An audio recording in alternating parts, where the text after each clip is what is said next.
simple working setup. Dito ang keyboard. May pull-out siya para sa keyboard. Mouse. Fan sa ilalim. Headset. Webcam. At ang laptop. Very plain. As you can see, very plain and simple lang siya dahil ayoko ng maraming abubot sa table. So, very neat lang siya. So, yan. May piso pa.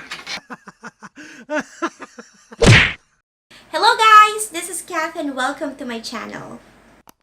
Isa sa napaka-importanting bagay sa aking working station ay ang aking mahiwagang basket. Ginagamit ko ito sa aking mga bagets na estudyante to catch their attention.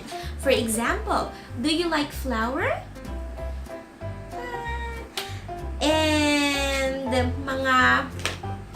mga emoji like this one.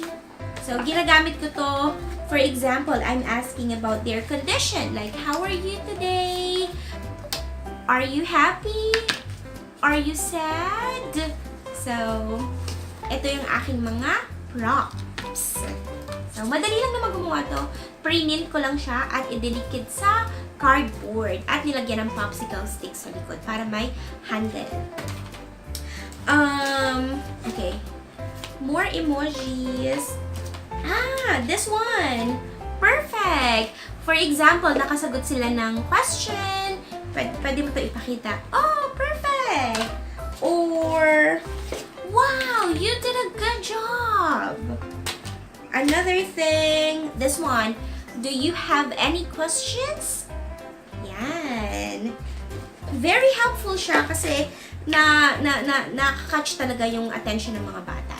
This one. Hello! Yan. Wow! You did a good job!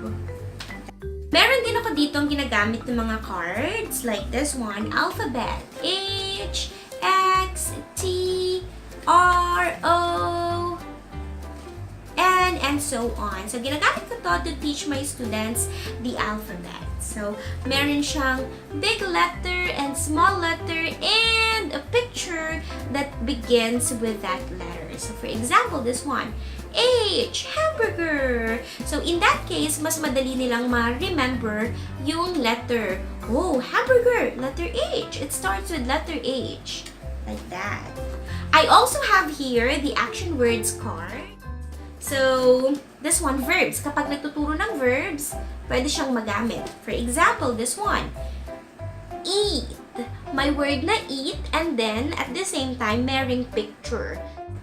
Matatandaan nila. Another one, drink. Yan. And, okay, this one, meal. So, kapag nagtuturo ako ng action words or verbs, pinapakita ko sa kanila itong picture and then the words, like the spelling, and at the same time, pinapagawa ko sa kanila. Meron din akong ginagamit na cards for colors. For example, this one, blue, yellow, violet, red. Makikita nila yung different colors. And also, I also got here the numbers. So, 12, 1. So, what number is this? And they will answer 2. Like that. So, this is my simple working station at ito ang aking mahiwagang basket. Thank you so much for watching this video. Don't forget to click like, subscribe, and share this video. Until my next video, bye!